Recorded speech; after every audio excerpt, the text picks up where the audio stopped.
Halo Sobat AE Media, bersama saya Bang Herman dalam acara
Oke, selamat sore. Assalamualaikum warahmatullahi wabarakatuh. Kembali lagi bersama tim AE Media dengan saya Bang Herman. Kita lagi ngeluruk di daerah Kabupaten Magetan. Ya, di daerah desa apa ini Bu Dwi? Desa Tunggur, Mas.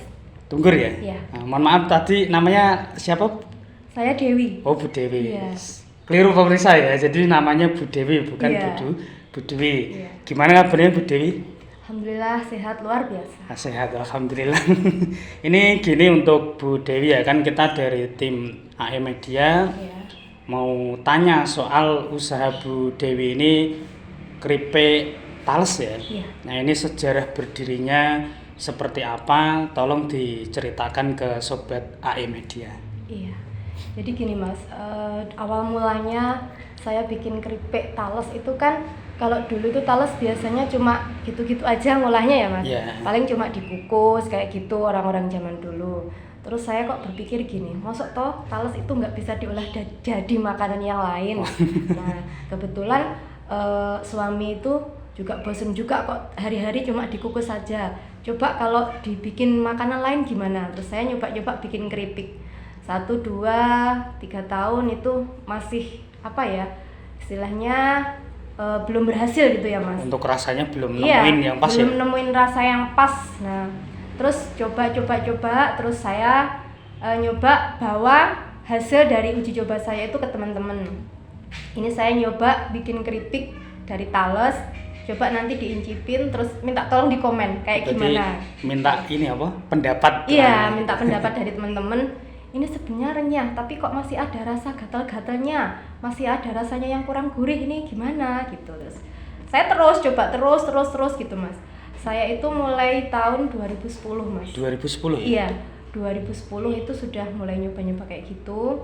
Kemudian di tahun sekitar 2020. 2010, 2020 baru. Iya, 2020 itu baru bisa menemukan rasa yang istilahnya layak untuk dipasarkan. Oh iya, berarti Iya. lama prosesnya ya? Ya, 10 tahun ya? Iya, 10 tahun yang kurang lebih ya. Itu. Kemudian dari situ alhamdulillah dari temen ke temen itu baru mau lebaran itu, Mas. Mau lebaran teman-teman coba bikin nanti tak kasihkan di dalam toples buat lebaran gitu. Nah, dari situ akhirnya saya berani terima orderan. Terima orderan dari temen-temen yang itu tadi, istilahnya gepok tular ya, Mas, kalau dulu ya. Ya, biasanya orang dulu itu sering beli rasanya enak terus ngomong sana ngomong sini iya, gitu. kayak gitu. Mulai dari situ saya dulu pas pas mau lebaran aja. Terus ketemu temen yang beliau punya toko, nyoba bikin kemudian dikemas yang bagus, nanti tolong titipkan di toko saya kayak gitu. Berarti ini semuanya udah resmi ya, ada izin-izinnya ya? Alhamdulillah sudah. Untuk halal sudah. Oh ini ya, ini pemirsa ya, untuk Sobat AM Media ada label halalnya, Iya. ada izin PIRT ya. Iya. Nah, terus tentunya Bu Dewi ini punya izin istilahnya usaha namanya NIB ya? Iya, sudah. Sudah punya. Nah, di sini kemasannya ya sangat bagus sekali. Nah, terus untuk ini dari jatuh bangunnya pernah nggak ngalami yang paling terpuruk dalam berjualan Ya, pernah banget. ini keripiknya? Iya, pasti pernah lah Mas. Kalau namanya orang jualan jatuh bangun pasti pernah. Yang saya rasakan banget itu pada saat kemarin ada wabah yang namanya corona itu loh Mas. Pas pandemi ya? Iya, pas pandemi itu. Nah, kemarin itu saya kan untuk wilayah pemasaran itu kan kebetulan karena di daerah saya ini untuk aksesnya lebih dekat ke Ponorogo, jadi wilayah pemasaran saya kan lebih banyak di sana. Berarti arah Ponorogo ya? Iya, pada saat itu kayak gitu. Nah, pada saat itu untuk wilayah akses orang kan terbatas ya Mas.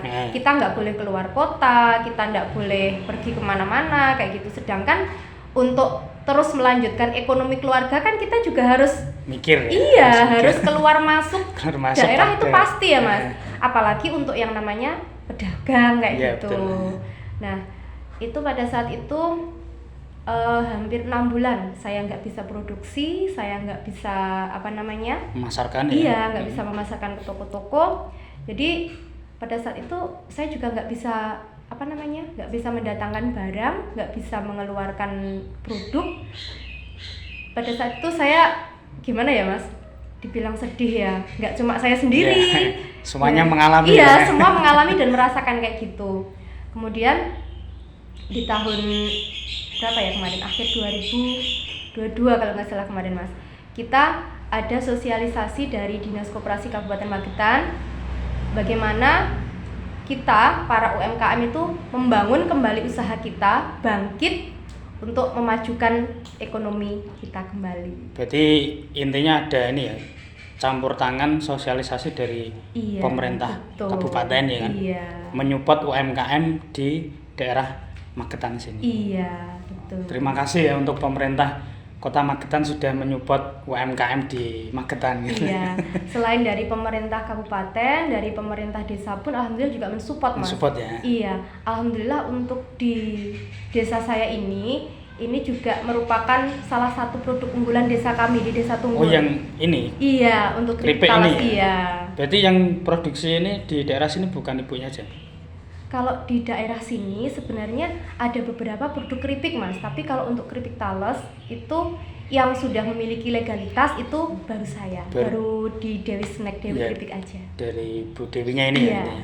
Terus untuk ini, untuk dari pemasakan yang bagus dari talas ini untuk pembuatan keripik biar nggak pahit itu tipsnya apa? Iya, kalau untuk tips-tipsnya, kalau untuk talas itu kan bahan yang memiliki lendir yang bisa mengakibatkan kita kalau nggak tahan bisa gatal-gatal di tangan kayak gitu ya Mas. Kalau pengolahannya kurang tepat itu juga pada saat meskipun sudah jadi sebuah produk itu kalau dimakan biasanya di lidah juga akan meninggalkan rasa yang kayak getar. Iya, kayak gitu. Kalau tipsnya kalau mau mengolah talas itu sebaiknya pencuciannya harus bersih. Berarti dicuci bolak-balik ya? Iya, minimal berapa kali? Kalau untuk berapa kalinya nggak bisa tentukan. Iya, nggak bisa ditentukan. Kadang bisa 5-6 kali atau sampai 7 kali tergantung kualitas bahan. Karena untuk talas itu dari musim juga mempengaruhi. Oh, musim mempengaruhi? Iya, kalau musim penghujan itu biasanya patinya itu kan sedikit Mas. Jadi kan untuk proses pencuciannya itu kan juga lebih lama. Dia lendirnya lebih banyak tapi patinya lebih sedikit. Jadi proses pencuciannya lebih lama. Kalau musim kemarau seperti sekarang ini kan kualitas bahannya bagus. Terus untuk pencuciannya juga dia lebih lama. Lendirnya lebih sedikit, patinya lebih banyak. Jadi untuk pencuciannya dia lebih cepat. Iya. Nah, itu tip-tipsnya ya. Terus untuk tip pemasarannya untuk Bu Dewi ini, tip pemasarannya melalui online atau emang langsung mulut ke mulut gitu? Iya, kalau untuk pemasaran online juga, offline juga Mas. Online juga, offline juga. Berarti kalau offline jalan ini Punya Kalau- teman banyak ya? Iya, alhamdulillah. Kalau offline-nya juga ada nitip-nitip di toko. Kemudian ini alhamdulillah Mas, untuk produk keripik Thales untuk yang kemasan ini kita Yang sudah ini? masuk di Indomaret seluruh Kabupaten Magetan. Yang ini udah masuk Indomaret? Iya. Wah, luar biasa. Iya. Ini sudah masuk Indomaret. Iya. Terus yang ini yang bagus ini kemasannya ini? Kalau yang kemasan printing ini hanya untuk kalangan tertentu. Maksudnya kalangan tertentu itu hanya by order saja. By order ya? Iya, kalau untuk yang ini juga by order saja. Oh, yang ini by order juga. Mm-mm. Kalau yang ditaruh yang ke toko-toko? Kalau yang ke toko-toko itu kita ada kemasan ekonomis. Ini kebetulan pas nggak ada ya Mas? Belum ada ya? Iya. Nah. Kemasan ekonomis itu kemasannya yang plastik biasa itu aja. Oh, yang biasa itu. Mm-mm. Biasanya kalau di toko-toko itu tipnya biar gampang diterima sama pemilik tokonya gimana? Kalau untuk biasanya pertama kita menawarkan ke toko itu biasanya kita bawa tester ya Mas. Oh, bawa testernya? Iya, kita bawa tester. Jadi tester itu nanti dipajang di toko. Jadi kalau mau ada pembeli yang mau membeli, mereka bisa mencicipi Mencoba dulu. Iya, bisa nyoba dulu. Itu tipsnya dari Bu Dewi tentang pemasaran ya. Jadi kalau untuk pemasaran ditaruh di toko-toko setidaknya harus punya bahan yang harus untuk percobaan Iya. ya, mencicipi customer kan gitu. Iya, ha-ha. Nanti kalau sudah merasakan enak pasti kembali lagi, Iya. beli lagi jadi Betul. langganan. Iya. Ya. Untuk yang terakhir ini tolong dipromosikan alamatnya sini mana biar sobat AE Media ini tahu gitu loh. siap. Nah, untuk teman-teman di AE Media ya, Ya, Mas? AE Media. Iya, untuk teman-teman AE Media bisa mendapatkan produk keripik Thales Dewi itu di alamat Desa Tunggur, RT 3 RW 1, Kecamatan Lembean, Kabupaten Magetan. Ya, bisa mengunjungi di Facebook saya Dewi Keripik atau Dewi Aldo, juga bisa di akun IG saya Dewi Keripik, di TikTok juga Dewi Keripik. Nah, itu dari alamatnya sudah disampaikan ya untuk sobat AE Media. Nanti kita cantumkan di deskripsi di bawah ya kan.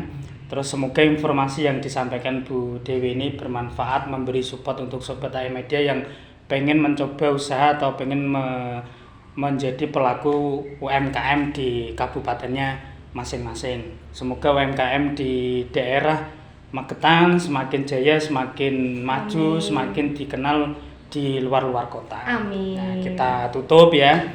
Salam dari Kota Magetan, ini sebutannya kota apa? Kota Magetan itu apa ya? Kota dingin atau iya, kota apa?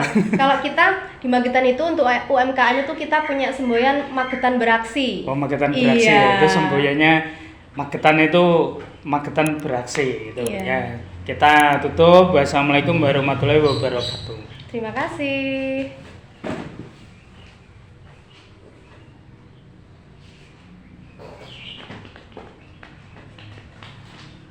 Cahayanya apa ya Pak menurut saya? Iya lumayan.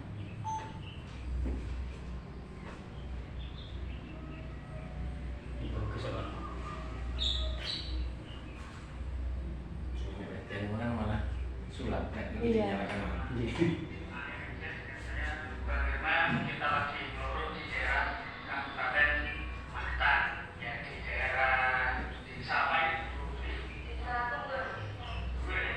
Mohon maaf tadi namanya siapa? Saya Dewi. Oh, Dewi.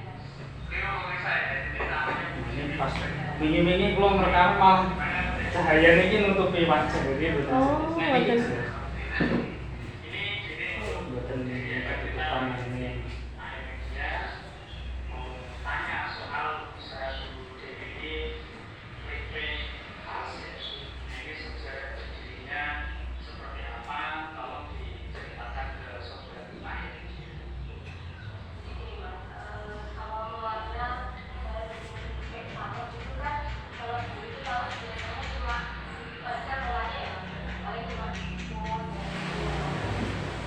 Ini Iya.